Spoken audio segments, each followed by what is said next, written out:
বর্ষাকালে গাছে জল দেওয়ার বিষয়টা অত্যন্ত গুরুত্বপূর্ণ। কারণ আপনি যদি বর্ষাকালে কন্টিনিউ গাছে জল দিতে থাকেন, আপনার গাছে মৃত্যু অবধারিত। তাই আজকে আমরা মোটামুটিভাবে বর্ষাকালে কী করে আপনি আপনার গাছগুলোতে জল দেবেন সেই সমস্ত বিষয় নিয়েই একটু টাচ নেওয়ার চেষ্টা করি। প্রথম কথাই বলে রাখি, যাদের গাছ খোলা আকাশের নিচে রয়েছে এবং যেই গাছগুলি মাটির মিডিয়াতে রয়েছে সেই সমস্ত গাছগুলি অন্তত চট করে গাছে জল দেবেন না। যেদিন দিকে প্রচণ্ড কড়া সূর্যালোক উঠেছে, গাছ মোটামুটিভাবে একটু ঝিমিয়ে গেছে, বিকেলের দিকে একটু গাছের দিকে খেয়াল রাখবেন। মাটির উপরের দিকে খুব ভালো করে চেক করবেন, দেখবেন যে শক্ত আছে না নরম আছে। যদি সেরকম দেখেন তাহলে বুঝতেই পারবেন যে জলের প্রয়োজন রয়েছে, তবেই গাছে জল প্রয়োগ করুন।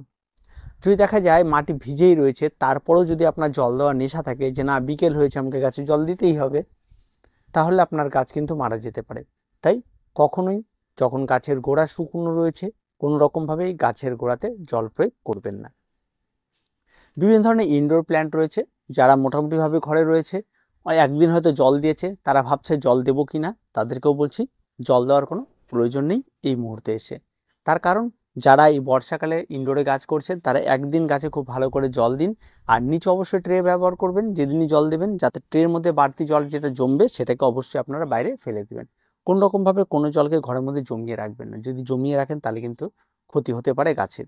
তাই ওই ট্রের মধ্যে জলটা সবসময় যেন ফেলে দেবেন, তারপরে অপেক্ষা করবেন। যেদিন দেখবেন একদম গোড়াটা পুরোপুরিভাবে শুকিয়ে গেছে, সেদিন নেক্সট আবার জল প্রয়োগ করবেন। আশা করি 7 দিনে একদিন জল প্রয়োগ করলেই এই সময়তে এসে যথেষ্ট। বারবার জল প্রয়োগ করার কোনো প্রয়োজন নেই এই বর্ষাকালে, তাহলে কিন্তু গাছ নষ্ট হয়ে যেতে পারে। Money plant, hanging plant, tangle heart, বিভিন্ন ধরনের ফার্ন, এই সমস্ত গাছগুলি হ্যাঙ্গিংয়ে থাকে। হ্যাঙ্গিংয়ের গাছগুলিতে অবশ্যই আপনারা খেয়াল রাখবেন যে অন্তত মিনিমাম 7 দিন পর গাছে জল দেওয়া। এই সমস্ত গাছগুলি অনেক বেশি শক্ত হয়, চট করে কিন্তু নষ্ট হবে না। যদি দেখা যায় সারা দিন সূর্যালোক লাগছে তাদের, সেই সমস্ত হ্যাঙ্গিং কিন্তু বৃষ্টির জল লাগার কোনো চান্সই নেই, তাহলে অবশ্যই চেক করবেন। প্রয়োজন পড়লে প্রতিদিনও জল দিতে হতে পারে যদি কড়া সূর্যালোক লাগে। তো যেহেতু বৃষ্টি কন্টিনিউ হতেই থাকে, তাই সবসময় চেষ্টা করবেন যে কম জল দেওয়া গাছে। এবার বিষয়টা আর একটা চলে আসি, যে এই জল দেওয়াটা অনেক সময় দেখা যায় বিভিন্ন ধরনের ফল গাছ, জবা গাছ, এই সমস্ত গাছগুলি বাইরে থাকে। এই সমস্ত গাছগুলি আপনি যদি জবা গাছের ক্ষেত্রে যে বিষয়টা খেয়াল করেন, যে এই সময় আসলে দেখবেন জবা গাছের কড়ি ঝরে যাচ্ছে, এই সময় আসলে দেখবেন জবা গাছের পাতাগুলো হলুদ হয়ে যাচ্ছে। এর মূল কারণ কিন্তু একটাই, সেটা হচ্ছে জল, অতিরিক্ত জল। বৃষ্টি কন্টিনিউ হয়েই যাচ্ছে, এটা একটা সমস্যা। আবার এই সমস্ত জবা গাছগুলিকে যদি আবার একটা সিঁড়িতে লাগেন, রোদ কম লাগলো আবার সমস্যা। এদের শুধুমাত্র একটাই সমাধান, এই জবা গাছ মাটিতে করা। মাটিতে করলে এদের কোনো সমস্যা থাকে না, কিন্তু টবে করলেও এদের সমস্যাটা হয়। কিন্তু দিনের পর দিন আপনার টবের সাইজ বড় করতে হবে, রিপোর্টিং করতে হবে, এই সমস্যাগুলি থাকে। জল যাতে না জমে সেই ব্যাপারগুলো হয়। কিন্তু এবছরে বৃষ্টির পরিমাণটা এতটাই বেশি যাতে এই সমস্ত গাছ কিন্তু যারা খোলা আকাশের নিচে হচ্ছে তাদেরও কিন্তু অতিরিক্ত মাত্রায় ক্ষতি হচ্ছে। কিন্তু যেদিনই রোদ উঠছে স্বাভাবিকভাবে, আপনি 2-1 দিন পর্যন্ত রেস্টে দিন, গাছকে একদম ঝিমিয়ে ফেলুন, তারপরে নেক্সট গাছে জল প্রয়োগ করুন। দেখবেন এইভাবে আপনি যদি কাজ করতে পারেন, দেখবেন গাছের গোড়া এবং রুট পচে যাওয়া এই সমস্যাটাতে অনেকটাই মুক্তি পাবেন। আর গাছও চট করে নষ্ট হবে না। তাই জল কিন্তু খুব লিমিটেড প্রয়োগ করতে হবে। যে অতিরিক্ত মাত্রায় এই বর্ষাকালে জল প্রয়োগ করা, যদি আপনার জল দেওয়া একটা নেশা হয়ে থাকে, তাহলে কিন্তু গাছের মৃত্যু অবধারিত। তাই চেষ্টা করবেন যাতে বাড়তি জল বা বারবার করে জল প্রয়োগ না করতে হয়। সামনে আসে সেসনাল ফ্লাওয়ার, সেগুলি শীতকালীন ফুল বাগান, সেগুলি আমরা খুব তাড়াতাড়ি আপনাদের আপডেট দেওয়া শুরু করে দেবো।